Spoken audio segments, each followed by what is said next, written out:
Hi friends, സ്നേഹപൂർവ്വ ഷാമയുടെ പുതിയ എപ്പിസോഡില് മുത്തശ്ശിയുടെ പ്രിയയുടെ ഫ്രണ്ട്സ് പറയും, ഒരു പ്രശ്നമുണ്ട് മുത്തശ്ശി. രാധിക മണവാട്ടിയായിട്ട് ഒരുങ്ങി നിന്നപ്പോ വരുൺ മുറിയിലേക്ക് വന്നിരുന്നു മുത്തശ്ശിക്ക്.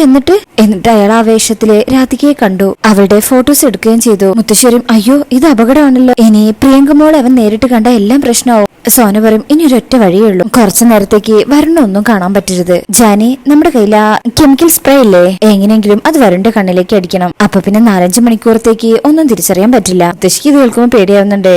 ജാനി പറയും, അത് ഞാൻ എങ്ങനെയെങ്കിലും അഡ്ജസ്റ്റ് ചെയ്യാം, പക്ഷെ വരുണിന്റെ ക്യാമറയില് രാധികയുടെ ഫോട്ടോസ് ഉണ്ട്. സോന പറയും, അത് ഞാൻ ഡിലീറ്റ് ചെയ്തോളാം. മുത്തശ്ശി പറയും, മക്കളെ നിങ്ങളുടെ ഭാഗത്തുനിന്ന് ഒരു പിഴയും പറ്റരുത്. ഊണ് കഴിക്കാൻ കൂട്ടിക്കൊണ്ടു പോയ പ്രിയങ്കമോളെ വരുൺ ഇപ്പൊ കാണും. സോന പറയും, ഞങ്ങൾ ഇപ്പൊ കാണും മുത്തശ്ശി, വാ ജാനി എന്ന് പറഞ്ഞ് അവരവിടുന്ന് പോവാ. എന്റെ ദൈവമേ, ഇനി പരീക്ഷിക്കല്ലേ എന്ന് പറഞ്ഞ് മുത്തശ്ശി അവിടെ നിൽക്കണേ. ഇതേ സമയം നേരത്തെ മുഖം കണ്ടിട്ടില്ലായിരുന്നല്ലോ, അതുകൊണ്ട് പ്രിയനെ ഇപ്പൊ എല്ലാവർക്കും കുടുംബക്കാർക്കും ഒക്കെ പരിചയപ്പെടുത്താണ് വരുണിന്റെ അമ്മ. ഇതേ സമയം വരുണ് ഫോട്ടോസ് ഒക്കെ ഇങ്ങനെ ഫ്രണ്ട്സിന് കാണിച്ചു കൊടുക്കുന്നുണ്ട്. അപ്പോഴായിരിക്കും മുത്തശ്ശി അങ്ങോട്ട് വരുന്നത്. മതിയടാ, പെണ്ണിനെ കൂട്ടിക്കൊണ്ടുവന്ന് ഭക്ഷണം കഴിക്കാൻ ആളുകൾ കാത്തിരിക്കുക. പ്രിയങ്കയുടെ കൂടെ ഇരുന്ന് ഭക്ഷണം കഴിക്കണ്ടേ നിനക്ക്? വരുൺ പറയും, പിന്നെ ഒന്നിച്ചുണ്ടെന്ന ആദ്യത്തെ ഷാപ്പാടല്ലേ, എങ്കി വാടാ. ആ സമയം വരുണ് ആ ക്യാമറ അവിടെ ഉണ്ടായിരുന്ന ഗിഫ്റ്റ് ഒക്കെ വെച്ചതിന്റെ മുകളിൽ വെക്കണേ. ഫ്രണ്ട്സിനെ വിളിക്കുമ്പോ അവര് വരാൻ, നീ പൊക്കോന്ന് പറയും. അങ്ങനെ മുത്തശ്ശി വരുണിനെ കൂട്ടി പോവാണേ പ്രിയങ്കയുടെ അടുത്തേക്ക്. പ്രിയങ്കയാണെങ്കിൽ നല്ല സന്തോഷത്തിൽ ഇങ്ങനെ എല്ലാവരോടും സംസാരിച്ച് നിൽക്കണേ. വരുണിനെ കാണുന്നതും ആകെ പേടിക്കും, കാരണം പ്രിയങ്ക അവിടുന്ന് ഇറങ്ങി പോകുന്നത് വരുൺ കണ്ടതാണല്ലോ. ആ ഒരു ടെൻഷൻ ഉണ്ട്. ഇതേ സമയം ജാനി സ്പ്രേ അടിക്കാൻ റെഡി ആയിട്ട് വരികയാണേ, സോന ആ ക്യാമറ എടുക്കാനായിട്ടും. അങ്ങനെ വരുൺ ഇങ്ങനെ വരുന്നാണുമ്പോ പ്രിയയും എല്ലാരും ടെൻഷനിലാണേ. അപ്പോഴേക്കും വരുണിന്റെ കൂടെയുള്ള മുത്തശ്ശീനെ ആരോ വിളിക്കുമ്പോ, മോ നടക്ക്, ഞാനിപ്പോ വരാന്ന് പറഞ്ഞ മുത്തശ്ശി പോകും. അങ്ങനെ ജാനി ഇപ്പൊ എങ്ങനെയാണ് വരുണിന്റെ കണ്ണിൽ സ്പ്രേ അടിക്കാന്ന് ആലോചിച്ച് നിൽക്കുമ്പോ ഉണ്ടാവും കുറച്ച് പെൺകുട്ടികള് ഇങ്ങനെ ഓടി വരുന്നേ. എന്നിട്ട് ഇവര് വരുണിന് ചുറ്റും ഇങ്ങനെ ഓടി കളിക്കുന്നതൊക്കെ കാണുമ്പോ ജാനിയുടെ കൂട്ടത്തിലുള്ള ഒരാളായിട്ട് ഒന്നിങ്ങനെ ആദ്യത്തെ പ്രാവശ്യം വട്ടം ചുറ്റും. വരുൺ ഇങ്ങനെ അതൊക്കെ കണ്ട് ആസ്വദിക്കണേ. ചെറിയ കുട്ടികളും ഉണ്ടല്ലോ. ഈ സമയം ജാനി കയ്യിലുണ്ടായിരുന്ന സ്പ്രേ വരുണിന്റെ കണ്ണിലേക്ക് അടിക്കണേ. ഇത് കാണുന്ന പ്രിയ ഞെട്ടുന്നുണ്ട്. പ്രിയക്ക് സംഭവം അറിയില്ലല്ലോ. സോനയ്ക്കും മുത്തശ്ശിക്കും സന്തോഷാവും. അങ്ങനെ ജാനി പറയും, അയ്യോ സോറി ട്ടോ എന്ന് പറഞ്ഞ് അവിടുന്ന് പോവാണേ. വരുണാണെങ്കിൽ കണ്ണ് നേറിയിട്ട് പാടില്ല, ഒന്നും കാണാനും പറ്റുന്നില്ല. അപ്പൊ പ്രിയക്ക് സന്തോഷാവും. അങ്ങനെ ജാനി വരുമ്പോ മുത്തശ്ശിക്കും എന്തായി, എല്ലാം റെഡിയാണ് മുത്തശ്ശി, എല്ലാം പറഞ്ഞ പോലെ സെറ്റാണ്. മുത്തശ്ശി സന്തോഷം കൊണ്ട് കെട്ടിപ്പിടിച്ചൊരു ഉമ്മയൊക്കെ കൊടുക്കും. പ്രിയയ്ക്കും ആശ്വാസമാവുന്നുണ്ട്. അത്രയും നേരം ടെൻഷനിലുണ്ടായിരുന്ന പ്രിയ മുത്തശ്ശിയെയും ജാനിയെയും നോക്കണേ. എന്നിട്ടിങ്ങനെ എല്ലാവരും സെറ്റായി എന്ന് പറയും. പിന്നെ നല്ല സന്തോഷത്തിലാ പ്രിയ നിൽക്കുന്നത്. ഇനി അടുത്തത് സോനയുടെ ഊഴാണ്. സോന ആ ക്യാമറയെ ലക്ഷ്യമാക്കിക്കൊണ്ട് അങ്ങോട്ട് ചെല്ല. അങ്ങനെ ക്യാമറ എടുക്കുമ്പോഴേക്കും നേരത്തെ വരുണിന്റെ ഫ്രണ്ട്സ് ഉണ്ടായിരുന്നെന്ന് പറയില്ലേ, അവരത് കാണണേ. കുട്ടി അതവിടെ വെക്ക്, അത് മണവാളന്റെയാ. അതിൽ അയാളോട് ഈ കുട്ടി പറയും, മണവാളന്റെ പെങ്ങളാടോ ഞാൻ. അത് കേൾക്കുന്ന അയാൾ അവിടുന്ന് പോവും. അങ്ങനെ സോന ആ ക്യാമറ തുറന്നു നോക്കാൻ തുടങ്ങാ. ഇതേ സമയം വരുണാണെങ്കിൽ ഒന്നും കാണുന്നില്ലപ്പോ. സോന വരുണിന്റെ ക്യാമറയിലെ ആ ഫോട്ടോസ് ഒക്കെ ഡിലീറ്റ് ചെയ്യണേ. എന്നിട്ട് അവർക്ക് അതിന്റെ സിഗ്നലും കാണിച്ചു കൊടുക്കും. ഇതേ സമയം വരുൺ ഇപ്പൊ ഒന്നും കാണുന്നില്ലല്ലോ. ബൈജു വന്നിട്ട് വയ്ക്കും, ഡാ നീ എന്താ ഇവിടെ വന്ന് നിൽക്കുന്നത്, സദ്യ കഴിക്കാൻ പോണ്ടേ? വരുൺ പറയും, ഡാ ഒരു അബദ്ധം പറ്റി, പ്രിയങ്കയുടെ കൂട്ടുകാരില്ലേ അവളെന്റെ കണ്ണിൽ എന്തോ സ്പ്രേ അടിച്ചു. ബൈജുക്കും അതെന്തിന്? വരുൺ പറയും, അവര് പിള്ളേരുമായിട്ട് കളിച്ചതാ, അവരെ പേടിപ്പിക്കാൻ വേണ്ടി ചെയ്തതാ, ഇപ്പൊ എനിക്കൊന്നും കാണാൻ വയ്യ. ബൈജുക്കും അയ്യോ ചതിച്ചോ? വരുൺ പറയും, കുറച്ചു കഴിഞ്ഞാൽ ശരിയാവായിരിക്കും, നമുക്ക് അഡ്ജസ്റ്റ് ചെയ്യാം, നീ ആരെ അറിയിക്കാതെ എന്നെ ആ സദ്യയുടെ അടുത്ത് അവിടെ എത്തിക്ക്. പിള്ളേർ ഇതെന്ത് പണിയെ കാണിച്ചേ, നീ അഡ്ജസ്റ്റ് ചെയ്ത് നിന്നോ വാ എന്ന് പറഞ്ഞിട്ട് ബൈജു വരുണിന്റെ കൈയും പിടിച്ച് കൊണ്ടുപോവാ. ഇതൊക്കെ പ്രിയങ്ക കാണുന്നുണ്ട്. വരുണാണെങ്കിൽ കണ്ണ് കാണാത്തവരെ പോലെ തന്നെ ഇങ്ങനെ കണ്ണും തുറന്നു അടച്ചും അങ്ങനെയൊക്കെയാ നടക്കുന്നത്. എടാ ആളുകൾ ശ്രദ്ധിക്കുന്നുണ്ടോ? ബൈജു പറയും, പിന്നല്ലാതെ നീ മണവാളനല്ലേ. എടാ ഒരു കാര്യം ചെയ്യ്, എല്ലാരോടും ഒന്ന് ചിരിച്ചു കാണിച്ചാ മതി, അല്ല എന്തെങ്കിലും കാണുന്നുണ്ടോ നീ? അപ്പൊ വരുൺ പറയും, ഇല്ലടാ ആകെ ഒരു മൂടല് പോലെയാ, ഒന്നും അങ്ങോട്ട് വ്യക്താവുന്നില്ല. ബൈജു പറയും, നല്ല കനത്ത പണിയാണല്ലോ കിട്ടിയത്, ഇനിയിപ്പൊ എന്ത് ചെയ്യും വാ. അപ്പോ വരുൺ ചിരിച്ചുകൊണ്ട് പോവും. ആരെങ്കിലും ചിരിക്കുന്നുണ്ടോന്നൊന്നും ഇപ്പൊ വരുണിന് അറിയില്ലല്ലോ. അങ്ങനെ പോകുമ്പോഴായിരിക്കും ഡാഡാ എന്ന് വിളിച്ച മുത്തശ്ശി വരുന്നത്. എന്താടാ നീ അവന്റെ കൈയും പിടിച്ച് നടക്കുന്നേ, എന്താ ഇവന് തനിച്ച് നടക്കാൻ പറ്റില്ലേ? ബൈജു പറയും, മണവാളനല്ലേ, നാണം കൊണ്ട് തല നിവർത്തുന്നില്ല, അതുകൊണ്ട് ഞാൻ പിടിച്ചോണ്ട് വന്നതാ. ഈ സമയം അവിടെ ഉണ്ടായിരുന്ന ചേച്ചിമാര് ചിരിക്കുക. അത് കേൾക്കുന്ന വരുൺ ചോദിക്കും, എന്തിനാടാ ചിരിച്ചത്? എടാ അതൊരു കാര്യമില്ല, പതിവാണ്, കല്യാണ വീട്ടില് ആരെങ്കിലും എന്തെങ്കിലും പറഞ്ഞ പെണ്ണുങ്ങളെല്ലാം കൂടെ അപ്പച്ചിരിക്കും. മുത്തശ്ശേരി മതിയടാ വാ എന്ന് പറഞ്ഞ് കൂട്ടിക്കൊണ്ട് പോവാണേ. അങ്ങനെ വരുൺ വരുന്നത് കാണുമ്പോ പ്രിയനെ കൂട്ടിയും വരുണിന്റെ അമ്മയും അങ്ങോട്ട് ചെല്ലാണ്. അങ്ങനെ എല്ലാവരും കൂടെ ഇപ്പോ അവളെ ഒരുമിച്ച് നിൽക്കണേ. മുത്തശ്ശി വരുണിനെ കൂട്ടിയിട്ടും വരും, അമ്മ പ്രിയനെ കൂട്ടിയിട്ടും. പ്രിയ അങ്ങനെ വരുണിന്റെ കണ്ണിലേക്ക് തന്നെ നോക്കും. വരുണാണെങ്കിൽ ഒന്നും കാണാത്തത് കാരണം ഇങ്ങനെ ചിരിച്ചുകൊണ്ട് തന്നെ നിൽക്കണേ. ഇങ്ങനെ വരുൺ ഇങ്ങനെ നോക്കി ചിരിക്കുന്ന കാണുമ്പോ മുത്തശ്ശി പറയും, മതിയടാ ഇങ്ങനെ നോക്കി പ്രിയങ്കമ്മോള് ദഹിപ്പിക്കല്ലേ. അപ്പോഴും വരുൺ ഇങ്ങനെ ചിരിക്കല്ലാതെ വേറെ വഴിയില്ലല്ലോ. എന്നാ ഇതൊന്നും അവിടെ കൽപ്പനയ്ക്കും റോഷ്നിക്കൊന്നും ഇഷ്ടപ്പെട്ടിട്ടില്ല. അവരിങ്ങനെ ദേഷ്യത്തിൽ നോക്കുക. അങ്ങനെ മുത്തശ്ശി ഒരു ഭാഗത്ത് വരുണിനെയും മറ്റു ഭാഗത്ത് പ്രിയനെയും നിർത്തിക്കൊണ്ട് കൈ പിടിച്ചു കൊണ്ടുപോവാ. അങ്ങനെ ശേഷം പിന്നീട് വിവാഹ സദ്യയും കഴിച്ച് എല്ലാവരും അവിടെ നിന്ന് ഇറങ്ങണേ. വരുണും വധുവൊക്കെ. വരുണാണെങ്കിൽ ഒന്നും കാണുന്നില്ലല്ലോ. അത് കാരണം വരുണ് പ്രിയങ്കയെ നോക്കി ചിരിച്ചുകൊണ്ട് തന്നെയാ പോകുന്നത്. പ്രിയങ്ക താൻ സ്നേഹിച്ച പ്രിയങ്ക ഇതല്ലെന്ന് വരുണ് മനസ്സിലായിട്ടില്ല. രാധിക ഇതെല്ലാം കണ്ട് അപ്പുറത്ത് മാറി നിന്ന് ഇങ്ങനെ സങ്കടത്തിൽ വരുണിനെ നോക്കുന്നുണ്ട്. അങ്ങനെ വരുണിന്റെ അച്ഛൻ പറയും, എന്നാ പിന്നെ നമുക്ക് പുറപ്പെടാം മക്കളെ. പ്രിയ അച്ഛന്റെയും അമ്മയുടെയും മുത്തശ്ശിയുടെ ഒക്കെ കാലിൽ തൊട്ട് അനുഗ്രഹം വാങ്ങിക്കണേ.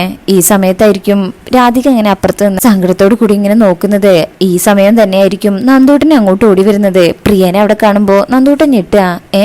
രാധികയുടെക്കും രാധിക ചേച്ചിയല്ലേ വരുൺ ചേട്ടൻ കല്യാണം കഴിക്കുന്നത്? പിന്നെന്തിനാ പ്രിയങ്കേച്ചി കൂടെ പോകുന്നേ? രാധിക വേഗം നന്ദുവിനെ പിടിച്ചിട്ട് പറയും, പതുക്കെ പറ. അപ്പോഴേക്കും നന്ദൂട്ടൻ, അതെ പെണ്ണ് മാറിപ്പോയി എന്ന് ഉറക്കെ വിളിച്ചു പറയണേ. ഇത് അവിടെയുള്ള എല്ലാരും കേൾക്കും. അപ്പോഴേക്കും എല്ലാരും നോക്കുന്ന കാണുമ്പോ രാധിക വേഗം നന്ദൂട്ടന്റെ വാ പൊത്തി വെക്കണേ. ഈ സമയം വരുണിന്റെ അച്ഛനേക്കും ആ കുഞ്ഞെന്താ പറഞ്ഞത്? അപ്പൊ മുത്തശ്ശേരിയും, അതൊരു ബുദ്ധിയില്ലാത്ത ചെക്കനാ, നിങ്ങൾ ഇറങ്ങാൻ നോക്ക്. എന്നാ സൂര്യക്ക് ഒരു സംശയമുള്ള പോലെ സൂര്യ ഇങ്ങനെ എല്ലാരും നോക്കുന്നുണ്ട്. എന്നാൽ മറ്റാരും തന്നെ അതൊന്നും കാര്യാക്കുന്നില്ല. കൽപ്പനയ്ക്കും കൂട്ടർക്കും ഇതൊട്ടും തന്നെ ഇഷ്ടമായിട്ടില്ല. അവരിങ്ങനെ താല്പര്യമില്ലാണ്ട് അവിടെ നിൽക്കുന്നതേ ഉള്ളൂ. രാധികയാണെങ്കിൽ ഇവര് പോകുന്നതൊക്കെ ഇങ്ങനെ കരഞ്ഞുകൊണ്ട് നോക്കി നിൽക്കുക. അങ്ങനെ പ്രിയ കാറിൽ കയറും, പിന്നാലെ വരുണും. അങ്ങനെ കാറിൽ കയറി അവർ പോകാൻ തുടങ്ങുമ്പോ രാധിക മനസ്സിൽ വിചാരിക്കും, എന്നെ ഒരുപാട് പരീക്ഷിച്ചു, പക്ഷേ അവളുടെ ജീവിതം നല്ലതാക്കി കൊടുക്കണേ എന്ന് പറഞ്ഞ് കരഞ്ഞുകൊണ്ടാണ് രാധിക അവിടെ ഇങ്ങനെ നിൽക്കുന്നത്. യശോദാമ്മയ്ക്ക് നല്ല സങ്കടമുണ്ട്. അങ്ങനെ വരുണും പ്രിയയും കാറിലിങ്ങനെ പോവാണേ. ബൈജുവും കാറിലുണ്ട്. പ്രിയയാണെങ്കിൽ നല്ല സന്തോഷത്തിലായിരിക്കുന്നത്. വരുണാണെങ്കിൽ ഇപ്പോഴും കാഴ്ച കിട്ടിയിട്ടില്ല. ആ ഒരു ബുദ്ധിമുട്ട് നന്നായിട്ടുണ്ട്. പ്രിയയാണെങ്കിൽ ഇപ്പോ സ്വപ്നം കാണാണ്, അതായത് ഇവരുടെ ഫസ്റ്റ് നൈറ്റ്. വരുണും പ്രിയയും ബെഡ്റൂമിൽ ഇങ്ങനെ ഇരിക്കണേ. വരുൺ ഇങ്ങനെ സ്നേഹത്തോടുകൂടെ നോക്കും. ശേഷം പതിയെ കൈകളെടുത്ത് പ്രിയയുടെ കവിളിൽ വെക്ക.